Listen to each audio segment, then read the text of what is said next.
Good morning student. मैं doctor Harish Kumar, associate professor political science, SK government girls college Sikar. गत कक्षा में अपन ने अपना नया टॉपिक, जो पहला टॉपिक भी था, मन्नू शुरू किया था। मन्नू के जीवन परिचय के बारे में और उनसे संबंधित कुछ चीज़ों के बारे में अपन ने चर्चा की थी। उसी कड़ी में अपन आगे देखेंगे कि मन्नू के जीवन काल के विषय में कोई निश्चित मत का निर्धारण करना कठिन है। सनातन धर्म के अनुसार मन्नू संसार के प्रथम पुरुष थे। मन्नू का जन्म आज से लगभग 19,700 साल पूर्व हुआ था। प्रथम मन्नू का नाम स्वयंभू मन्नू था, जिसके संग प्रथम स्त्री थी शत्रुपा। वे स्वयंभू अर्थात स्वयं उत्पन्न माता पिता के उत्पन्न होने के कारण ही स्वयंभू कहलाए हैं। भारतीय साहित्य में मन्नू को मानव सभ्यता के प्रवर्तक के रूप में जाना जाता है। शतपथ ब्राह्मण में जल प्लावन की घटना के उल्लेख के माध्यम से बताया गया है कि जल प्लावन के पश्चात मनुष्य में केवल मन्नू ही शेष बचे थे। इस प्रकार भावी सभ्यता के वे ही सूत्रधार बने। एक मान्यता ये भी है कि मन्नू ही मनु स्मृति के रचनाकार थे, किंतु ये मान्यता सही प्रतीत नहीं होती है, क्योंकि जल प्लावन की घटना के बाद मन्नू अकेले शेष रह जाने के कारण उस समय किसी संगठित सामाजिक व्यवस्था का अस्तित्व में होना संभव भी नहीं था। पौराणिक आख्यानों में है मन्नू परंपराओं का उल्लेख मिलता है। ऐसा प्रतीत होता है कि मानव सभ्यता का सूत्रधार होने के कारण मन्नू सामाजिक व्यवस्था की व्याख्या और विधियों की संहिताबद्ध प्रस्तुति के संस्थापक प्रतीक बन गए। इसी प्रकार मन्नू परंपरा में ही किसी पश्चातवर्ती मन्नू ने मनु स्मृति की रचना की। मन्नू की जो बुक है मनु स्मृति, उसके बारे में अपन थोड़ी बहुत चर्चा करेंगे क्लास में। वैदिक साहित्य, स्मृतियाँ, महाकाव्य, नीतिशास्त्र प्राचीन भारतीय राजनीतिक चिंतन के स्रोतों के रूप में स्वीकार किए जाते हैं। राजनीतिक व सामाजिक चिंतन के स्रोत के रूप में स्मृति साहित्य का विशेष महत्व है। स्मृतियों में सर्वाधिक महत्वपूर्ण मनु स्मृति को ही माना जाता है। मनु स्मृति के रचना काल के विषय में भी विद्वान हैं वो सहमत नहीं है। विद्वानों ने अलग अलग अपनी राय व्यक्त की है। उन्हीं में से एक विद्वान है डॉक्टर विनय कुमार सरकार, जो कि मनु स्मृति को 150 ईसा पूर्व का ग्रंथ मानते हैं। डॉक्टर सोलेटर ने भी मनु स्मृति की रचना का समय 1900 ईसा पूर्व से 1800 ईसा पूर्व निर्धारित किया है। मैक्स मूलर एक विद्वान हैं। उन्होंने मनु स्मृति को ईसा के पश्चात 4वीं शताब्दी के बाद के किसी समय की रचना के रूप में माना है, किंतु उसके निकटतम शिष्य तथा उनके ग्रंथों के संपादक और अनुवादक जॉर्ज हुलर का मत है कि मनु स्मृति ईसा के पश्चात 2री शताब्दी में निश्चित रूप से अस्तित्व में थी। डॉक्टर बेनी प्रसाद ने इस काल निर्धारण को सर्वाधिक व्यवहारिक माना है।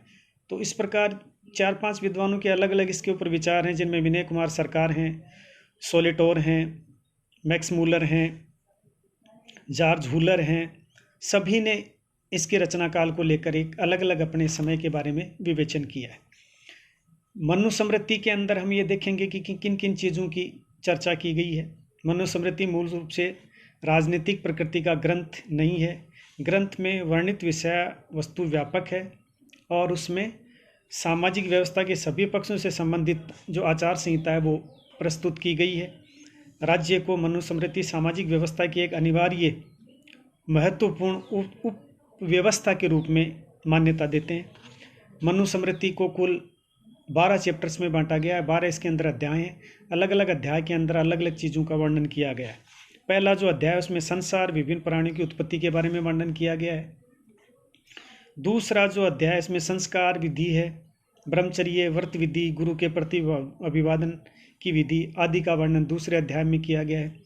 मनु स्मृति का जो तीसरा अध्याय है उसमें ब्रह्मचर्य की समाप्ति के बाद समावर्तन, पंचमहायज्ञ और नित्य श्राद्ध विधि का उल्लेख किया गया है।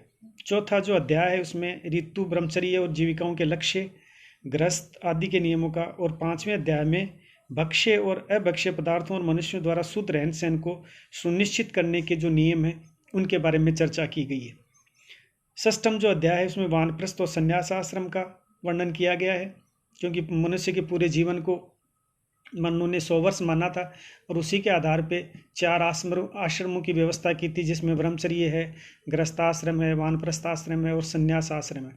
उन सब के आधार पे उन्होंने अलग अलग चैप्टर में इनका अलग अलग वर्णन किया है कि किस प्रकार व्यक्ति को 25 वर्ष तक अपना जीवन व्यतीत करना, उसमें किन कार्यों को संपादित करना है, 26 से 50 साल तक किस प्रकार के कार्यों संपादित करना है, उसके बाद 51 से 75 तक और 76 से 100 साल तक, इस तरह 4 भागों में बांटकर इन चीज़ों को बताने का प्रयास किया गया। और इसके अलावा जो 7वां अध्याय उसमें व्यवहार, निर्णय, कर ग्रहण और राज्य धर्म का उल्लेख किया गया। 8वें अध्याय में न्यायालयों के साक्ष्यों की प्रक्रिया आदि का, 9वें अध्याय में वैवाहिक संबंधों से संबंधित विधि, संपत्ति का विभाजन, प्रॉपर्टी जो होगी वो पुत्रों में किस प्रकार बंटेगी, इसके अलावा अपराधों का निवारण, वैश्य शूद्र के अपने धर्म में अनुष्ठान, इन सब का 10वें अध्याय में विभिन्न जातियों की कैसे उत्पत्ति हुई, आपत्ति काल में मनुष्य के क्या कर्तव्य हैं, इन सब का वर्णन किया गया है। 11वां जो अध्याय है उसमें पापों की निवृत्ति विधि और अंतिम 12वें अध्याय में कर्मों के अनुसार मनुष्य की 3 उत्तम, मध्यम और अधम प्रकार की जो सांस्कृतिक गतियाँ हैं, उसके अलावा आत्मज्ञान है, मानवीय गुण है, दोषों, नैतिक मूल्यों आदि का विवेचन किया गया। तो इस प्रकार पूरे उस बुक को 12 भागों में बांटकर मन्नू ने पूरे जीवन के बारे में अपना वर्णन किया है।